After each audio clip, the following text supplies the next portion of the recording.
सभी का स्वागत करता हूं आपकी अपनी इस सुबह की चाय वाली क्लास में, जहां हम आप लोगों को करंट अफेयर्स के साथ साथ स्टैटिक जीके भी देते हैं। तो स्वागत है आप सभी का। प्रिया, विपिन, अज्जू, नेहा, सविता, आस्था, शिवांगी, सुजीत, कमल, रमा, कल्पना, विमला, विवेक, सालू, बघेल, लीला, सावन, सबका बहुत बहुत स्वागत है भैया, सबका बहुत बहुत स्वागत है देवेंद्र सर की इस चाय वाली क्लास में। तो आज 12 अक्टूबर के करंट अफेयर्स देखते हैं। क्लास बहुत दमदार होगी, बहुत मजेदार होगी। उससे पहले एक रिक्वेस्ट, फटाफट क्या करें आप लोग भैया, लाइक एंड शेयर कर दीजिए, सेशन को लाइक कर दीजिए और इसे शेयर कर दीजिए अपने अपने स्टेटस पे, ठीक है। गुड मॉर्निंग भैया, जय हिंद, जय भारत। शुरू करते हैं आज के दमदार सेशन की, अंत तक बने रहिएगा, बढ़िया क्वेश्चंस होते हैं। पहले अंतरराष्ट्रीय खबर होती है, फिर राष्ट्रीय खबर होती है, फिर मध्य प्रदेश की खबरें होती है। इसके बाद में हम एक टॉपिक लेते हैं और उसकी पूरी डिटेल आप लोगों तक पहुंचाते हैं। चलिए, ये आज का सेशन है हमारा, बहुत लंबा सेशन होता है। यूट्यूब पे काफी क्लासेस, मेन चैनल पे 5 क्लासेस, एसएससी चैनल पे 3 क्लासेस, एमपीपीएससी के चैनल पर भी 3 क्लासेस चल रही है, बैंकिंग चैनल पे 2 क्लासेस और यूपी जो नया चैनल है उस पर 3 क्लासेस है। गलती एक नए अनुभव को जन्म देती है। जिस व्यक्ति ने कभी गलती नहीं की उसने कभी कुछ नया करने की कोशिश नहीं की। गलती हमेशा एक नया अनुभव देके जाती है। अगर आपने गलती नहीं की मतलब आपने कुछ भी नया ट्राई नहीं करा है। तो कीप ट्राइंग न्यू थिंग्स, ठीक है, कीप लर्निंग। अंतरराष्ट्रीय स्तर पे पहला प्रश्न आपके सामने आ रहा है, देखिए। चलिए पहला देखते हैं, पहला आज आपके लिए क्या लाए हैं। वेलिंगटन में नए भारतीय उच्चायुक्त चांसरी का उद्घाटन किसने किया? Who inaugurated the new High Commission's chancery in Wellington? तो चांसरी हाई कमीशन का उद्घाटन वेलिंगटन में किसने करा? गुड मॉर्निंग भैया, गुड मॉर्निंग एवरीवन। सुबह सुबह की कड़क चाय के लिए तैयार हो जाइए, मजेदार सेशन रहेगा। आई एम श्योर मजा आएगा। आज के क्वेश्चंस भी बहुत प्यारे क्वेश्चन है, अंत तक देखिएगा भैया। रश्मि, राणा, मीनाक्षी, विनोद, विपिन, स्वागत है भैया सभी का। सोमनाथ ए बता रहे हैं यस, भारत के विदेश मंत्री एस जयशंकर, विदेश मंत्री आपने वेलिंगटन में नए। अब ये वेलिंगटन जो है, अगर मैं वेलिंगटन की बात करूं, वेलिंगटन जो है न्यूजीलैंड की राजधानी है। न्यूजीलैंड की क्या है ये राजधानी, आपको याद रखना है। अगर इसकी मुद्रा की बात करूं, मैं मुद्रा की बात करूं तो क्या है, डॉलर। और यहां की पीएम अगर मैं बात करूं, यहां की पीएम है महिला, अगर आपको याद है जेसिंडा नाम है उनका, महिला है भैया, महिला है, लिख देता हूं महिला है, जेसिंडा, ठीक है। तो जेसिंडा अर्डेन करके है, तो महिला पीएम है, आपको याद रखना। न्यूजीलैंड में हमने भैया नए उच्चायोग का उद्घाटन करा, चांसरी, ठीक है, चांसरी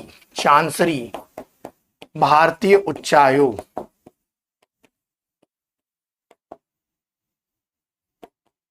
आपको याद रखना है कहां पर, न्यूजीलैंड में, ठीक है। तो इस न्यूजीलैंड को क्या कहते हैं, दक्षिण का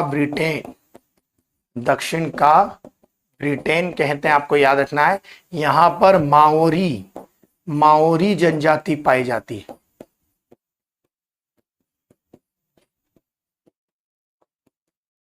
कौन सी जनजाति पाई जाती है, माओरी जनजाति पाई जाती है। न्यूजीलैंड के लोगों को कीवी भी कहते हैं, क्या कहते हैं, कीवी। न्यूजीलैंड के टीम को ब्लैक कैप्स कहा जाता है। चलिए बहुत बढ़िया, गुड मॉर्निंग। सारे पहले के वीडियो बेटा पूरी लिस्ट है, जून की लिस्ट है, जुलाई की लिस्ट है, अगस्त की लिस्ट है, सितंबर की लिस्ट है और अक्टूबर की लिस्ट चल रही है। तो न्यूजीलैंड का आप बारे में बता, न्यूजीलैंड की खोज करने वाले कौन थे, कैप्टन कुक ने खोजा था, ठीक है। दक्षिण का ब्रिटेन कहते हैं। तो चांसली भारतीय उच्चायोग, आपको याद रखना है। आत्मनिर्भर रक्षा उत्पादन में इंडो पैसिफिक के 12 देशों में से भारत का कौन सा स्थान रहा है? आत्मनिर्भर रक्षा उत्पादन मतलब डिफेंस को लेके जितने हम लोग आर्मरीज के या जितने भी उत्पादन कर रहे हैं डिफेंस को लेके, उसमें हमने इंडो पैसिफिक के जो 12 देश हैं उसमें हमारा कौन सा स्थान है, जल्दी बताइए। आत्मनिर्भर रक्षा उत्पादन में भारत का कौन सा स्थान है, पांचवा, चौथा, तीसरा या दूसरा, जल्दी बताइए। गुड मॉर्निंग भैया, लाइक एंड शेयर, फटाफट लाइक एंड शेयर कर दीजिए भैया। हम्बल रिक्वेस्ट है, ज्यादा से ज्यादा लोगों तक पहुंचना चाहिए। वापस से हमें उतनी ही रौनक चाहिए, इतने से काम नहीं बनेगा। 2000 के आसपास हमारे लाइव चलते थे, वहां तक हमको फिर से टारगेट ले जाना है, ठीक है। चलिए, चौथा बिल्कुल सही, भारत चौथे नंबर पर है। भारत भैया रक्षा उत्पादन में आत्मनिर्भर भारत कौन सा है, चौथे नंबर पे। तो पहले पे कौन है, पहले पे है चीन। पहले पे कौन है भैया, पहले पे कौन आएगा, चीन आएगा, आपको याद रखना है, बहुत आईएमपी है। जापान दूसरे पर, जापान दूसरे पर, और थर्ड पर कोरिया, ये याद रखेंगे। थर्ड पर दक्षिण कोरिया, आपको याद रखना है। थर्ड पर दक्षिण कोरिया आपको याद रखना है, ठीक है। उसके बाद ताइवान, फिर ऑस्ट्रेलिया। तो पहले पे चीन, दूसरे पे जापान, तीसरे पे साउथ कोरिया, चौथे पे भारत, आपको याद रखना है। आत्मनिर्भर रक्षा उत्पादन में 12 देशों में भारत का स्थान कौन सा है, चौथा है। स्टॉकहोम इंटरनेशनल, ठीक है, पीस रिसर्च इंस्टीट्यूट किसने घोषित करा, Stockholm International Peace Research Institute. Stockholm International Peace Research Institute के द्वारा लिस्ट जारी की गई।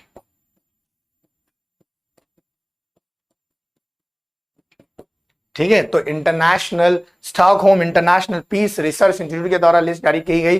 भैया रक्षा उत्पादन, अगर मैं बात करूं रक्षा उत्पादन में भारत आएगा भैया फोर्थ पे, ठीक है। तो हमारा भारत कौन सा है, फोर्थ पे चाइना फर्स्ट, सेकंड पे जापान, थर्ड पे साउथ कोरिया, चौथे पे भारत, ये याद रख लीजिएगा, ठीक है। चलिए फटाफट,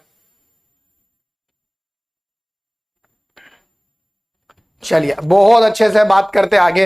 अर्थशास्त्र का नोबेल पुरस्कार किसे दिया गया, अर्थशास्त्र का नोबेल पुरस्कार किसे दिया गया भैया। अर्थशास्त्र का नोबेल पुरस्कार कब शुरू हुआ था, 1869 में शुरुआत हुई थी, आपको याद रखना है, शुरुआत हुई थी। और बाकी के कब दिए जाते हैं, बाकी के 1901 से दिए जा रहे हैं।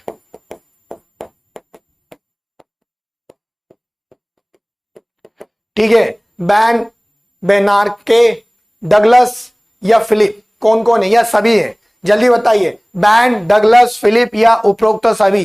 अर्थशास्त्र का नोबेल, अर्थशास्त्र का नोबेल तीनों को मिला है भैया, तीनों को मिला है, तीनों को मिला है। तो आंसर क्या आएगा, डी आएगा, तीनों की तीनों को मिला है। अब आप क्या बता सकते हैं कि बेन साहब कहां के थे, डगलस साहब कहां के थे, और फिलिप साहब कहां के थे, जल्दी बताइए। ये तीनों किस देश को बिलोंग करते हैं, जल्दी जल्दी बता दीजिए, किस देश को बिलोंग करते हैं। इन्होंने बैंकिंग के ऊपर रिसर्च करी थी भैया, कितना ज्यादा भैया अर्थव्यवस्था को मजबूत किया जाए, बैंकिंग रिसर्च तीनों की। ये तीनों एक ही देश के हैं, तीनों एक देश के हैं, आपको मालूम है, एक ही देश के हैं। कहां के हैं, यूएसए। दो तो कॉलेज के प्रोफेसर हैं और एक अर्थशास्त्री है। गलत आंसर बेटा, गलत आंसर, तीनों फ्रांस के नहीं है सालू, तीनों की तीनों यूएसए के हैं, यूएसए के हैं बेटा, सभी के सभी यूएसए के। नहीं बेटा, 1968 में घोषणा की थी और पहला अर्थशास्त्र का जो अवार्ड था वो 1969 में मिला था। यस बिल्कुल सही, हमारे वहां अमर्त्य सेन को मिला है और अमिताभ बैनर्जी को। अमर्त्य सेन और बैनर्जी दो लोग लेके हैं, भारत में दो लोग लेके गए, अमर्त्य सेन लेके गए हैं, अमर्त्य सेन और बैनर्जी 2019 और ये 1998, ये आपको याद रखना है, ठीक है। सारी की सारी चीजें आपको यहां मेंशन कर रहा हूं, याद रखिएगा। ये तीनों हैं, ban,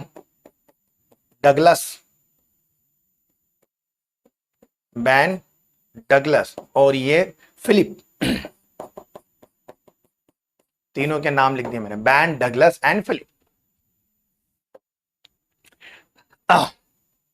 The theme of which day is our time is now and our time, our rights and our future?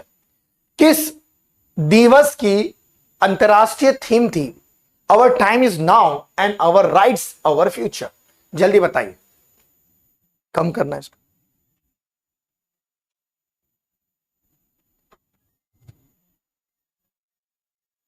बस और कम।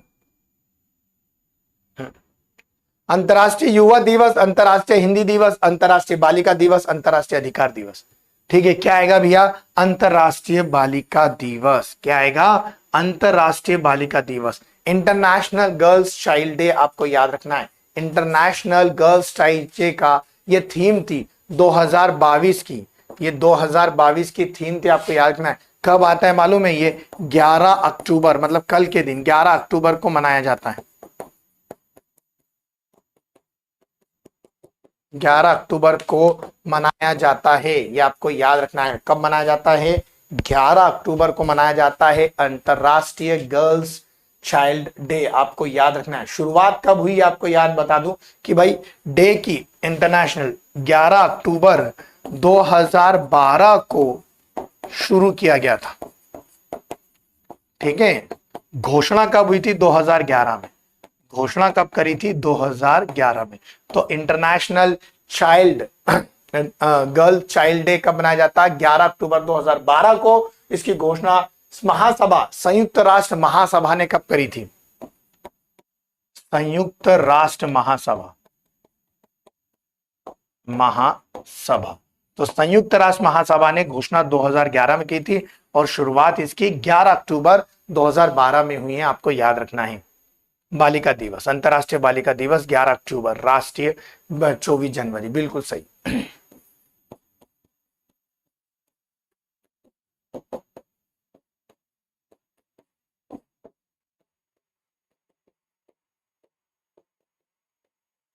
चलिए, बहुत बढ़िया, बहुत शानदार, जानदार, एक नंबर। हाँ, वो एक दिन का सीएम बनाया था, वो याद है मुझे भी। चलिए ना, राष्ट्रीय स्तर पर क्या खास है आपके लिए, देख लेते हैं। चलिए देखते हैं। विज्ञान और इंजीनियरिंग अनुसंधान बोर्ड का सचिव किसे नियुक्त किया गया? बहुत आईएमपी है, आपको बताना है। विज्ञान और इंजीनियरिंग अनुसंधान बोर्ड, ये इसकी याद रखिएगा, डेट बता दूंगा मैं। विज्ञान एंड इंजीनियरिंग अनुसंधान बोर्ड का सचिव किसको बनाया गया? कौन बनाया भैया सचिव? ठीक है, कौन बने जल्दी बताइए। अभिजीत बैनर्जी, बैनर्जी साहब, बिल्कुल सही, बहुत बढ़िया पूजा, बहुत बढ़िया, एक नंबर, जल्दी बताइए।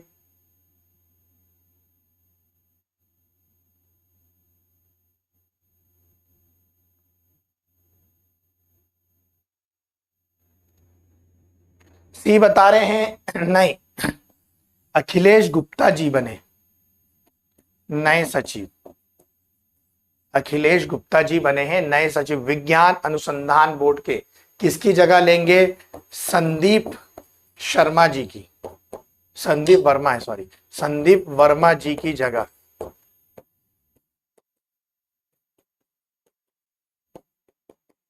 किसकी जगह लेंगे भाई? नए सचिव बने हैं हमारे अखिलेश गुप्ता जी। किसकी जगह लेंगे? संदीप वर्मा जी की। विज्ञान इंजीनियरिंग अनुसंधान बोर्ड, विज्ञान और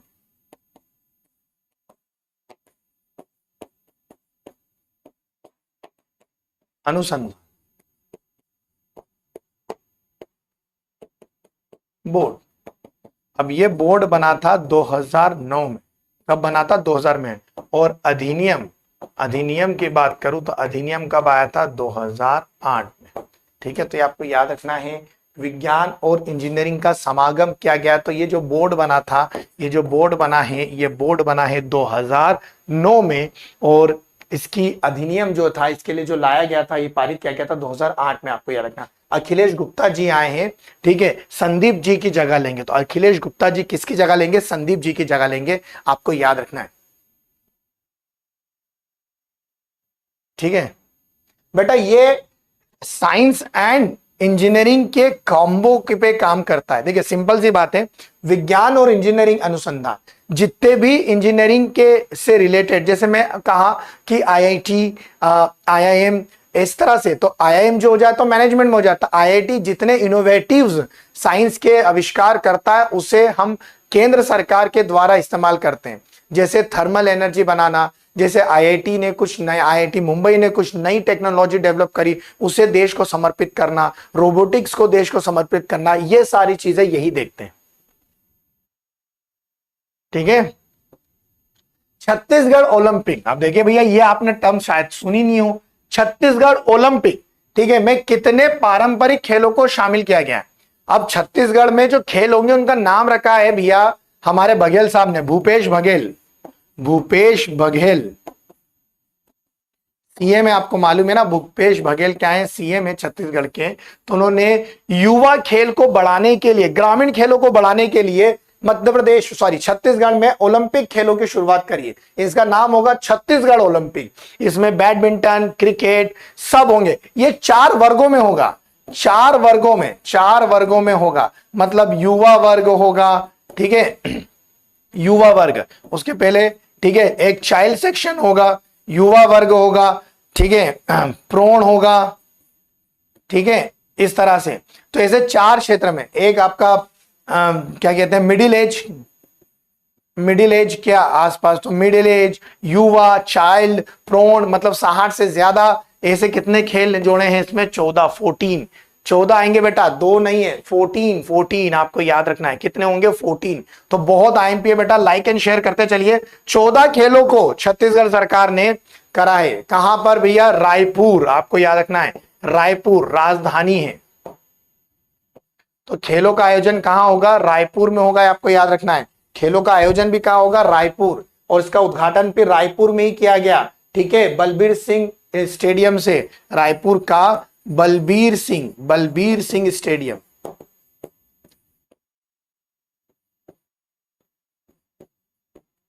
कहां से? बलबीर सिंह स्टेडियम से शुभारंभ किया गया। 14 प्रकार के नए पारंपरिक खेल होंगे, ये आपको याद रखना। 14 प्रकार के भूपेश बघेल साहब 4 वर्गों में, मतलब इसको 4 वर्गों में आयोजित किया गया है। इसमें 100 साल के आसपास के बुजुर्ग भी भाग ले सकते हैं।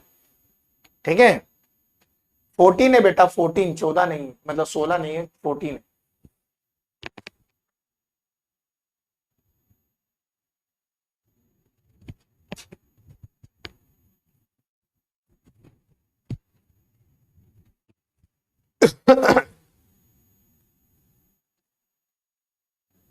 चलिए आगे बढ़ते हैं। छत्तीसगढ़ उद्घाटन समारोह, ये आपको याद रखना है। ओलंपिक, तो अब छत्तीसगढ़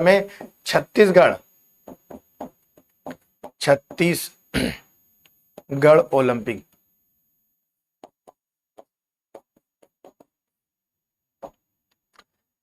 चौथा हेली इंडिया समिट 2022 का उद्घाटन किसने करा? नरेंद्र मोदी जी ने, अमित शाह जी ने, ज्योतिरादित्य सिंधिया जी ने, या राजनाथ सिंह ने? किसने करा है भैया?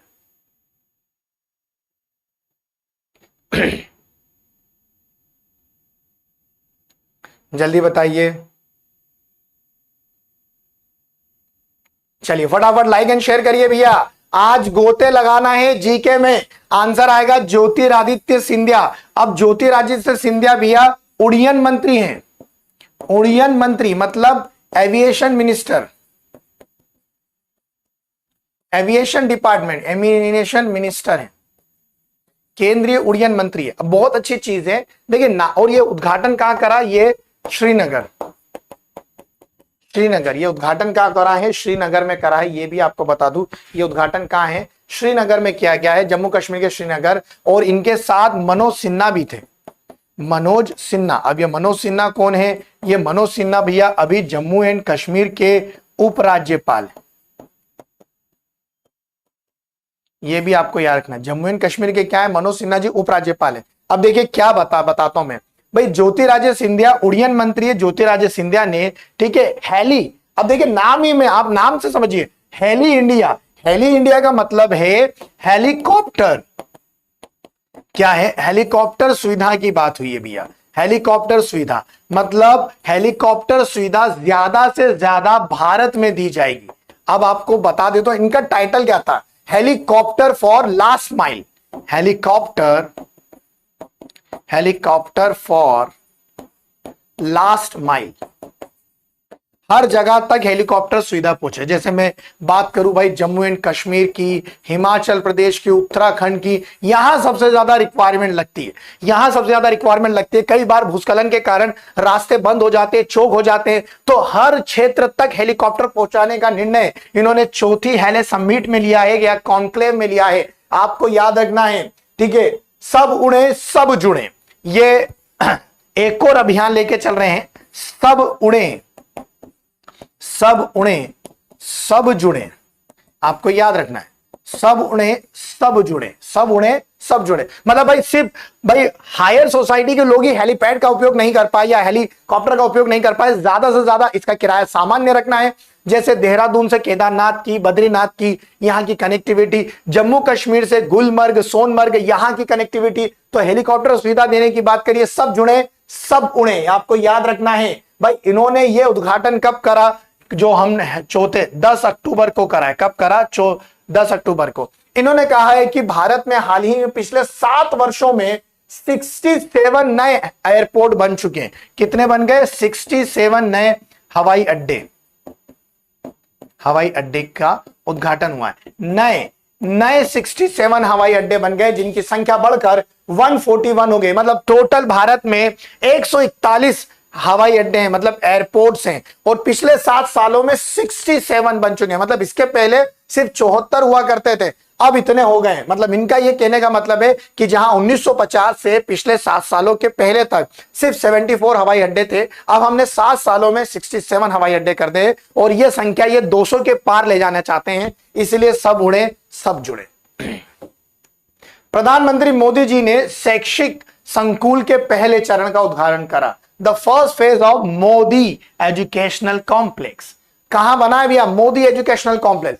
मध्य प्रदेश, महाराष्ट्र, राजस्थान या गुजरात? भैया जल्दी बता दीजिए। नरेंद्र मोदी जी, जिन्होंने कल भी हमारे उज्जैन में उद्घाटन करा महाकाल लोक का, उसके पहले वो कहां उद्घाटन करके आए थे?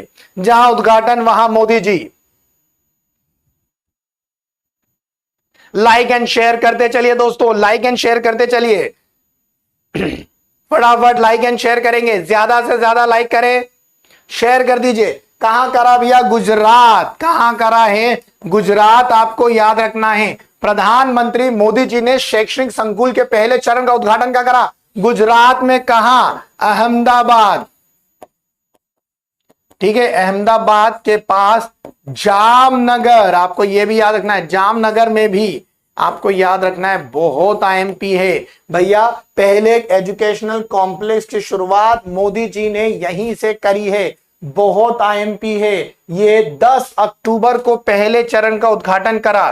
कब? 10 अक्टूबर को। सभी शिक्षा एक ही छत के नीचे दी जाएगी। इस परियोजना में छात्रों को समग्र विकास की सुविधा, मैं आपको बताता हूं, समग्र विकास लक्ष्य रखा गया। सभी प्रकार का समग्र विकास लक्ष्य रखा गया है। तो गुजरात के बच्चों को समग्र विकास का लक्ष्य रखा गया है, इसलिए एक छत के नीचे दिया गया है। आपको याद रखना है, लगभग ये जो योजना है ये 1460 करोड़ की योजना है, कि ये जो पूरा लक्ष्य है 1460 का, आपको याद रखना है। ठीक है, बहुत आईएमपी है। अहमदाबाद, ठीक है, बात करते हैं अगर अहमदाबाद की, तो अहमदाबाद का नया का नाम अभी वापिस से वही नाम रखा जा रहा है जो पहले था, कर्णावती। आपको याद रखना है, कर्णावती। ये बहुत आईएमपी है, का नाम अभी चेंज करने के लिए चल रहा है, तो क्या नाम रखना है? कर्णावती। ठीक है, बहुत आईएमपी है। इसके पहले, कर्णावती के पहले इसका नाम क्या था? अशवाल। आपको याद रखना है, अशवाल। तो कर्णावती के पास अहमद शाह ने, ठीक है, 1411 में अहमदाबाद की नींव रखी थी। आपको बता दूं मैं, कर्णावती पुराना नाम है, ये नाम कैसा है? पुराना नाम, वही नाम देने की बात चल रही है, पुराना नाम है। अहमद शाह ने 1411 में इसका नाम परिवर्तित करा था। ठीक है, मुफरीद वंश के थे, ये मुफरीज वंश के थे अहमद शाह। फिर उन्होंने अहमदाबाद नाम रखा था, एक शहर बसाया था, तो कर्णावती से नाम क्या पड़ गया था, अहमद शाह, फिर अहमदाबाद। आप समझ जाएंगे, ऐसे कनेक्ट कर लीजिए, ठीक है। कर्णवती या कर्णवती ले लो, कर्णावती है, कर्णवती, कर्णवती, ठीक है। क्लियर है, तो थोड़ा सा याद रखेंगे। इसका एक और नाम था अश्वाल, ये भी याद रखेंगे, ठीक है, अश्वाल नाम भी था, ठीक है। पूर्ण रूप से नवीनीकरण ऊर्जा, देखिए बहुत आईएमपी है यार, ठीक है, आईएमपी है। पूर्ण रूप से नवीनीकृत ऊर्जा संचालित हवाई अड्डा कौन सा है? फटाफट लाइक एंड शेयर करें। क्वेश्चन मजेदार लग रहे हैं, क्वेश्चन आईएमपी है, लाइक करते जाए, ज्यादा से ज्यादा ग्रुप में भेजिए भैया, ज्यादा से ज्यादा। काम आपको और करना है हमारे लिए, तो देवेंद्र सर की रिक्वेस्ट आपको स्वीकार करनी है, फटाफट लाइक एंड शेयर कर दीजिए। वॉचिंग ज्यादा होती है, लाइक कम होते हैं। मुंबई, दिल्ली, चेन्नई, कोलकाता, ऐसा कौन सा भैया हमारा हवाई अड्डा है जो पूर्ण रूप से रिन्यूएबल एनर्जी रिसोर्सेज से चल रहा है? जल्दी बताइए। दिल्ली, मुंबई, दिल्ली, मुंबई, चेन्नई, कलकत्ता, जल्दी बताओ भैया। मुंबई, छत्रपति शिवाजी टर्मिनल, कौन सा चल रहा है? मुंबई आंसर आएगा, इसका आंसर क्या आएगा? मुंबई। आपको याद रखना है, छत्रपति शिवाजी महाराज इंटरनेशनल एयरपोर्ट, पूरा नाम क्या है? छत्रपति शिवाजी महाराज इंटरनेशनल एयरपोर्ट, आपको याद रखना है। ये Chhatrapati Shivaji Maharaj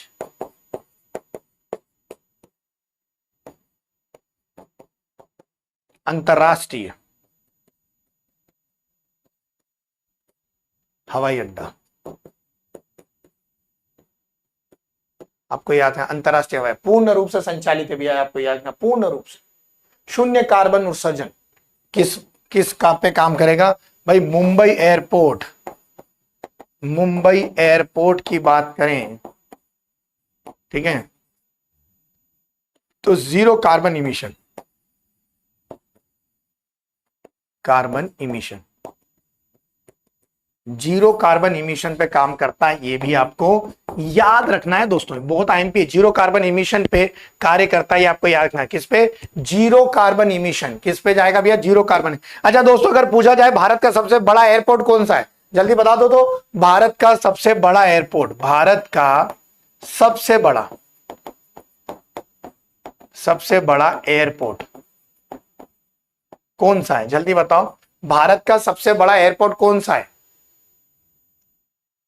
zero carbon emission, Mumbai airport. Bharat का सबसे बड़ा एयरपोर्ट कौन सा है? क्या मुंबई ही भारत का सबसे बड़ा एयरपोर्ट है या कोई और है? तो नाम बताइए। चलिए फटाफट, कौन बनेगा होशियार, जल्दी से आंसर देके। बहुत बढ़िया, शानदार, जानदार, जल्दी बताइए। Indira Gandhi, yes, Indira Gandhi terminal, IGT, Delhi. आपको याद रखना है, इंदिरा गांधी टर्मिनल दिल्ली भारत का सबसे बड़ा भी है और भारत का सबसे व्यस्त भी है। तो चलिए फिर मेरे को बता दीजिए, विश्व का कौन सा है? विश्व का सबसे बड़ा, जल्दी बता दीजिए, आप तो बड़े होशियार निकले।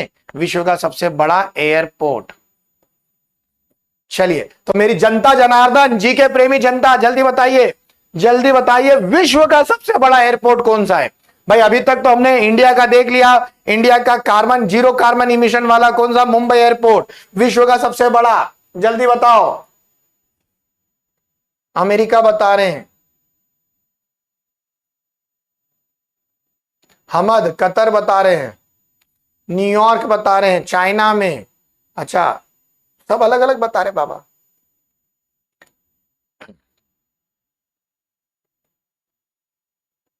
एरिया वाइज है बेटा, ये एरिया वाइज, बिल्कुल सही, बिल्कुल सही। कुछ लोग सही बता रहे हैं, कुछ लोग सही बता रहे हैं। बहुत बढ़िया, बहुत बढ़िया, बहुत बढ़िया, बहुत बढ़िया।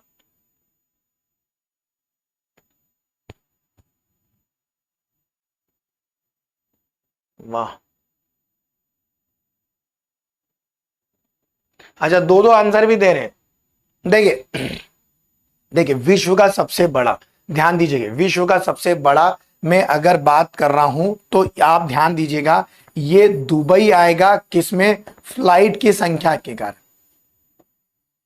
फ्लाइट्स की संख्या के कारण, ठीक है। और क्षेत्रफल की बात करें, क्षेत्रफल की बात करें तो हमद कतर,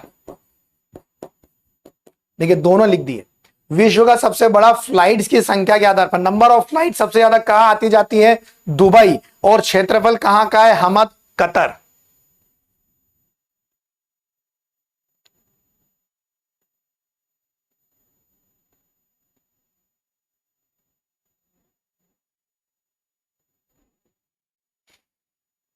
ठीक है, तो आपको याद रखना है दुबई का नंबर ऑफ फ्लाइट से सबसे ज्यादा नंबर ऑफ फ्लाइट कहां आती जाती है? दुबई। और क्षेत्रफल की तरफ से हमद, कतर। याद रह जाएगा। बहुत ज्यादा फ्लाइट है भैया, बहुत ज्यादा फ्लाइट है, आपको याद रखना है। आगे देखते हैं। सामंथा, सामंथा क्रिस्टोफेरेटी का संबंध किस क्षेत्र से? साहित्यकार है, अंतरिक्ष यात्री है, अभिनेत्री है, खिलाड़ी है? सामंता जी कहां की है और कहां जुड़ी? भैया जल्दी बताइए, सामंता जी कहां की है? क्वेश्चन बहुत शानदार है। सामंता भैया आपको अगर मालूम है या नहीं, पर इसके बारे में मैं संपूर्ण जानकारी आपको देना चाहूंगा। फिर लाइक एंड शेयर करते चलिए भैया फटाफट। अरे अब जो एमपी का होगा अब दुनिया का सबसे बड़ा हो जाएगा, मतलब भारत का। अब आपको बता देता हूं, यहां लिख देता हूं, मध्य प्रदेश में बनने वाला है देवास में।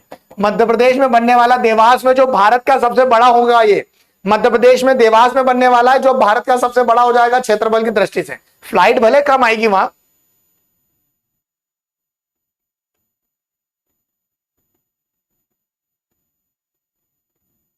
अंतरिक्ष यात्री क्या आ जाएगा? अंतरिक्ष यात्री एस्ट्रोनॉट है। कहां की है ये? इटली की है, इटली की है। अब इन्होंने क्या करा भैया, ये हुआ क्या है देखिए, इंटरनेशनल स्पेस स्टेशन, ठीक है,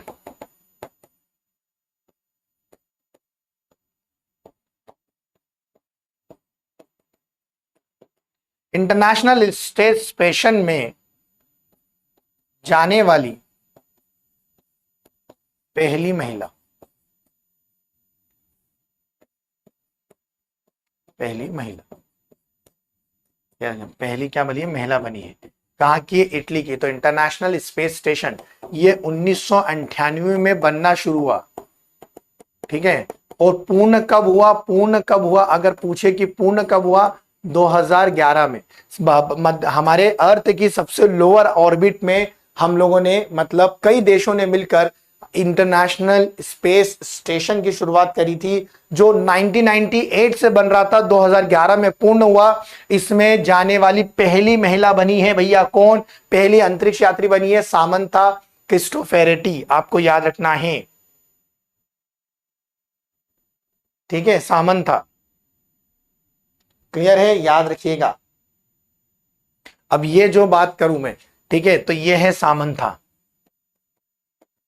सामंथा जी, ठीक है। अब आपको बात करूं आईएसएस, आईएसएस को बनाने के लिए, ठीक है, नासा, नासा साथ में आया है। नासा के साथ में रूस की स्पेस कंपनी, रूस की रशियन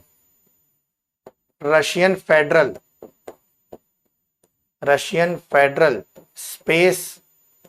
स्पेस एजेंसी, ये भी साथ में आई है, ठीक है। इसके साथ में जापान, कनाडा, कई लोगों ने मिलकर बनाया है। जापान है, कनाडा है, यूरोपियन यूनियन है और इटली। इतने देशों के सहयोग से ये बना है, इतने सारे देशों के सहयोग से,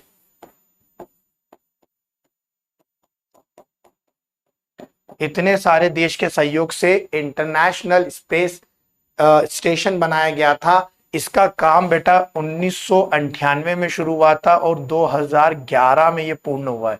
वहां जाने वाली पहली महिला ये बनी। तो बहुत सारे, नासा, रूस की Russian federal space agency, Japan, Canada, European union और इटली, ये सारे देश मिलकर चंद्रयान 2, अब देखिए आया है चंद्रयान 2। पहली बार चंद्रमा पर किस धातु का पता चल गया है? पोटेशियम, कैल्शियम, सोडियम, मैग्नीशियम, जल्दी बताइए। अभी मैंने आपको बताया था पानी कहां खोजा, पानी कहां खोजा भैया? पानी बर्फ के रूप में हमें कहां मिला? मंगल पर, ठीक है। और अभी हमने चंद्रमा पर क्या खोजा? पोटेशियम, कैल्शियम, सोडियम या मैग्नीशियम, जल्दी बताओ भैया। लाइक एंड शेयर करें, वापिस से वही माहौल बनाए जो हमारा दशहरे के पहले था, नवरात्रि के पहले माहौल था, 2000 तक जाते थे, वहीं तक पहुंचना है आपको। जल्दी लाइक एंड शेयर करें, आप लोगों की मदद चाहिए। सी बता रहे बिल्कुल सही, सोडियम आएगा। क्या खोज लिया वहां? सोडियम खोज लिया हमने। चलो तो नमक भी मिल गया, ऐसा एक जगह पानी एक जगह नमक।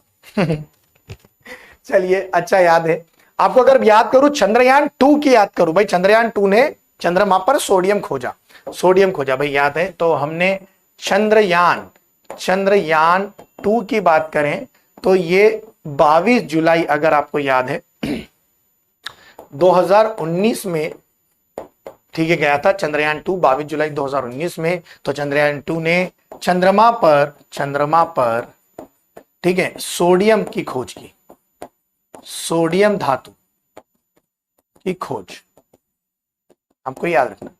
ठीक है, एक और याद रखना है कि चंद्रमा पृथ्वी के आकार का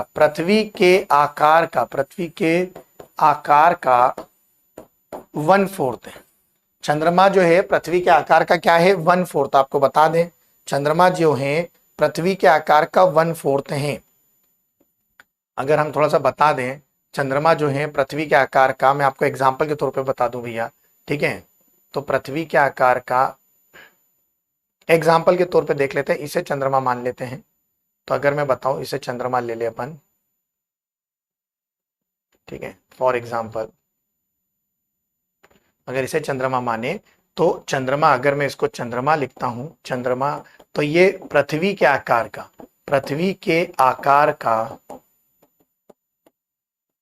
1/4 है। ठीक है, और ग्रेविटी की बात करूं तो 1/6। तो चंद्रमा पर जो ग्रेविटी है 1/6 है, ये आपको याद रखना है। पृथ्वी के आकार का चंद्रमा से, अगर आपसे पूछा जाए कि चंद्रमा से प्रकाश आने में ठीक है 1.25, कितना? 1 मिनट और 25 सेकंड। तो लगभग 1 मिनट 1.25 सेकंड का समय लगता है, ये आपको याद रखना है। तो 1 मिनट और 25 सेकंड के आसपास, यहां लिख देता हूं 1 मिनट और 25 सेकंड का समय लगता है, जो एवरेज है 3,84,000 किलोमीटर एक औसत दूरी है। औसत दूरी आपको याद रखना है। ठीक है, पृथ्वी का चक्कर लगभग 27.5 दिन में परिक्रमण कर लेता है, आपको याद रखना है। इसकी परिक्रमण जो है 27.5 दिन में, इसके उसका रोटेशन भी अपने अक्ष पे तो उतना ही घूमता जितना पृथ्वी की स्पीड है, आपको याद रखना है। ठीक है, तो चंद्रमा में कई प्रकार के मून होते हैं। एक होता है सुपर मून, मतलब सबसे पास में जब होता है तो सुपर मून बोलते हैं। ब्लू मून आपको याद रखवा दूं, ब्लू मून 2 पूर्णिमा जब होती है, 2 पूर्णिमा जब एक मंथ में आ जाए, एक मंथ में अगर 2 पूर्णिमा एक ही मंथ में आ जाए तो उसको ब्लू मून बोलते हैं। एक होता है रेड मून या इसको ब्लड मून बोलते हैं, ब्लड मून भी कहा जाता है। ये 4 चंद्र ग्रहण एक साथ आ जाए, ठीक है, तो चौथे चंद्र ग्रहण को कहा जाता है रेड मून, आपको याद रखना है। ठीक है, पृथ्वी का एकमात्र उपग्रह। वायना नेटवर्क के साथ किस बैंक ने, वायना नेटवर्क के साथ किस बैंक ने साझेदारी करी? जल्दी बताइए।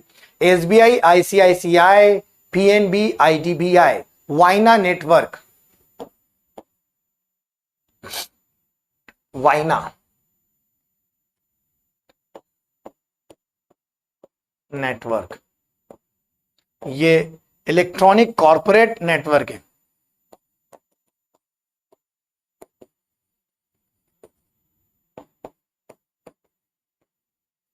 इलेक्ट्रॉनिक कॉर्पोरेट है, इलेक्ट्रॉनिकली कॉर्पोरेट कंपनीज को आपस में जोड़ता है।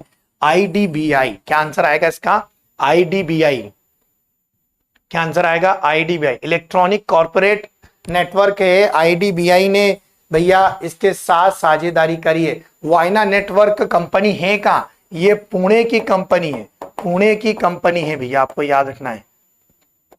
ये पुणे की कंपनी है, आपको याद रखना है। कहां की कंपनी है? पुणे की कंपनी, वायना नेटवर्क इलेक्ट्रॉनिक कॉर्पोरेट, आपको याद रखना है भाई। पुणे की इस कंपनी के साथ मिलकर IDBI end to end network बनाएगा भैया।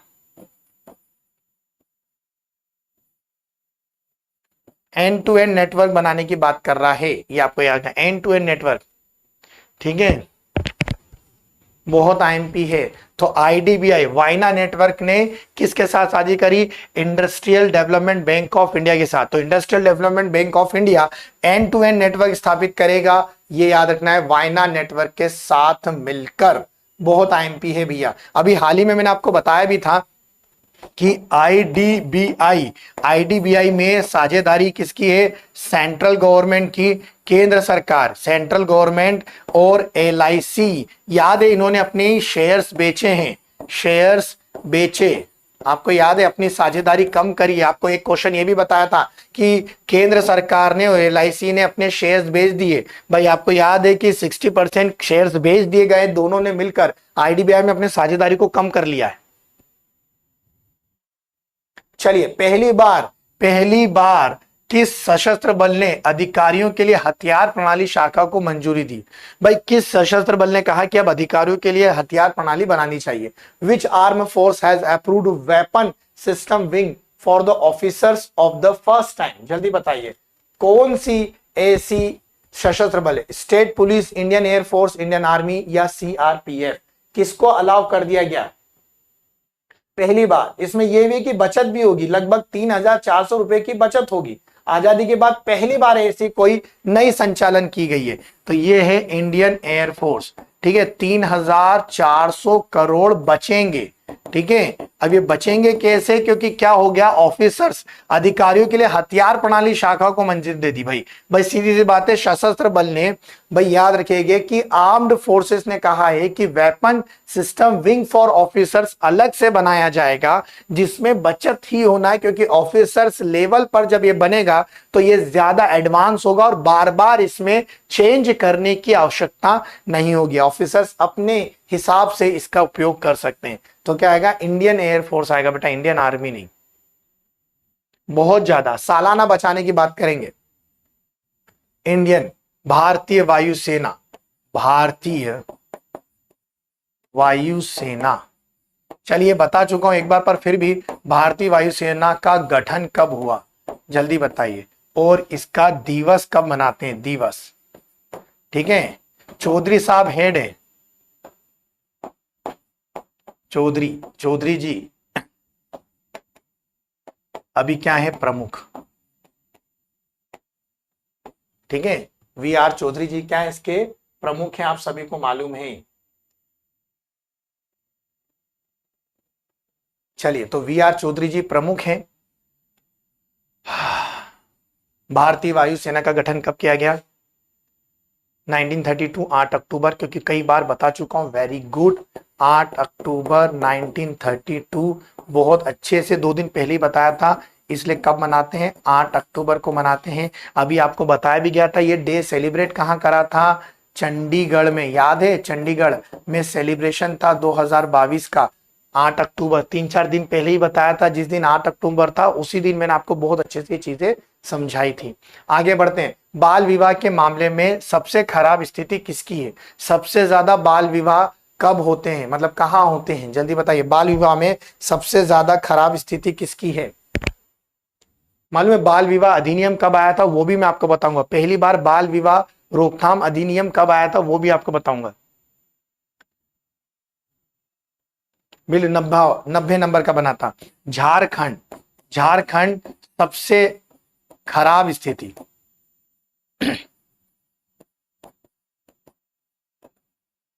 सबसे खराब स्थिति किसकी भी है? झारखंड की। अगर मैं बाल विवाह ठीक है विरोध अधिनियम की बात करूं, ये कब आया था? 28 सितंबर 1929 में। बहुत आईएमपी है।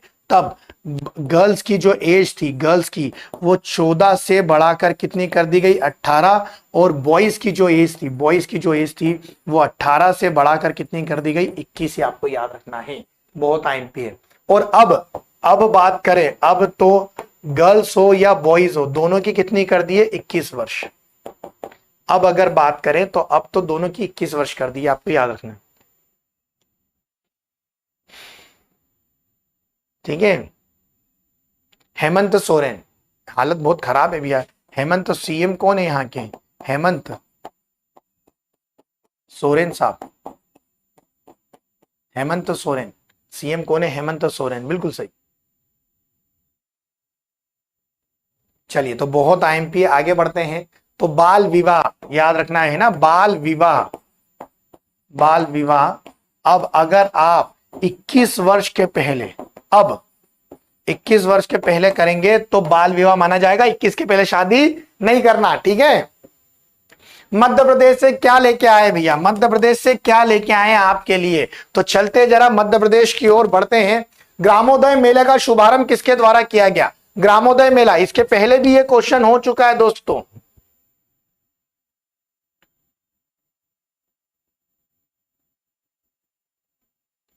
जल्दी बताइए, ग्रामोदय मेले का शुभारंभ किसके द्वारा किया गया? जल्दी बताइए। ये है हमारे धर्मेंद्र प्रधान जी। किसने करा भैया? धर्मेंद्र प्रधान जी ने करा है, आपको याद रखना है। क्या आंसर आएगा? धर्मेंद्र प्रधान जी, हमारे धर्मेंद्र प्रधान जी। ये क्या है? केंद्रीय मंत्री हैं, आपको याद रखना है। कौशल विकास केंद्रीय मंत्री हैं, केंद्रीय मंत्री हैं, केंद्रीय मंत्री कौशल विकास के है ना, कौशल विकास के, वो उच्च शिक्षा, ठीक है। आपको याद रखना है, आपको याद रखना है 4 दिवसीय ग्रामोदय मेला, ग्रामोदय मेला आपको याद रखना है। ग्रामोदय मेला कहां? चित्रकूट। कहां पर भैया? चित्रकूट, सतना, आपको याद रखना है। कहां पर? सतना, चित्रकूट में ग्रामोदय मेला। ये 4 दिवसीय मेला है, आपको याद रखना है। बहुत आईएमपी है। धर्मेंद्र प्रधान,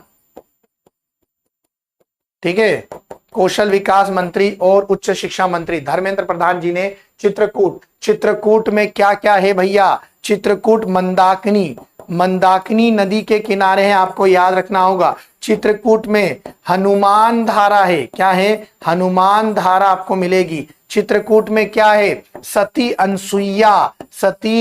अनसुईया आश्रम, आपको याद रखना है। क्या है? सती अनसुईया आश्रम, जहां तीनों ब्रह्मा विष्णु महेश का क्या बीता? बाल्यकाल बीता। चित्रकूट में भरत मिलाप, चित्रकूट में क्या है? भरत मिलाप, आपको याद रखना है। क्या है? भरत मिलाप। चित्रकूट तुलसीदास जी की कर्म भूमि है। क्या है भैया? कर्म भूमि, आपको याद रखना है। तुलसीदास जी की क्या है? कर्म भूमि है। चित्रकूट के घाट पर भय संतन की भीड़, चंदन घिसे तुलसीदास, तिलक करे रघुवीर, आपको याद रखना। चित्रकूट पावन नगरी में है, आपको याद रखना है। यहाँ एक पर्वत की परिक्रमा की जाती है। पर्वत का नाम बता दीजिए आप मुझे, एक पर्वत की यहाँ पर परिक्रमा की जाती है। मानसिक स्वास्थ्य टेली काउंसलिंग कहां खोले गए? मानसिक स्वास्थ्य टेली काउंसलिंग कहां खोले गए? भाई सीधी सी बात है, मानसिक स्थिति आजकल ज्यादा बिगड़ रही है, आपको मालूम है। तो यह कहा गया कि जो छोटे राज्य हैं उसमें कम से कम 1 और बड़े राज्यों में 4 खोले जाएंगे। भाई केंद्र सरकार ने यह कहा है, केंद्र सरकार ने कहा जो छोटे राज्य में कम से कम एक और बड़े राज्य में कम से कम 4 होने चाहिए। कितने होने चाहिए? 4, जहां पर मानसिक रोगों का ट्रीटमेंट किया जाए। मध्य प्रदेश में कहां खुला है? इंदौर और ग्वालियर। कहां खुला है भैया? मध्य प्रदेश में इंदौर। मानसिक स्वास्थ्य टेली काउंसलिंग मतलब फोन के जरिए भाई लोगों के अंदर के जो दबे भाव हैं उनको निकालने की बात की जाएगी। तो बहुत जरूरी है आपका ये वाला सिस्टम सही रहे। ये बिगड़ा तो सब कुछ बिगड़ेगा, तो इसे मत बिगड़ने देना। कुछ भी हो जाए, मन से, आपके दिमाग से आप है ना स्थिर रहिएगा। जीवन में बहुत सारे ऊंच नीच या ऐसे कह सकते हैं बहुत सारी अच्छी बुरी चीजें होती है, पर आपको ध्यान रखना है, आपको गड़बड़ाना नहीं है दोस्तों, ठीक है। तो मानसिक, अभी हमने बनाया था विश्व, ठीक है, वर्ल्ड मेंटल हेल्थ डे, याद है? वर्ल्ड मेंटल हेल्थ डे 10 अक्टूबर को मनाया था, परसों ही। तो याद रखना कि world health and mental day कब मनाया था? परसों में। मेरे को तो लगता है सबसे ज्यादा मेंटल हेल्थ की रिक्वायरमेंट हमारे भारतीयों को ही है। तो भारतीय लोग तनाव की स्थिति में बहुत रहते हैं, आपको याद रखना है, तनाव की स्थिति में। भाई हमारे ब्रेन के सेरिब्रल, सेरिबेलम, मेडुला ऑब्लेंगेटा ये पार्ट होते हैं, तो आपको याद रखना है सोचने समझने की शक्ति, याद रखने की शक्ति, ठीक है, दर्द, ये सब कहां होता है? न्यूरॉन्स के जरिए दिमाग में ही होता है।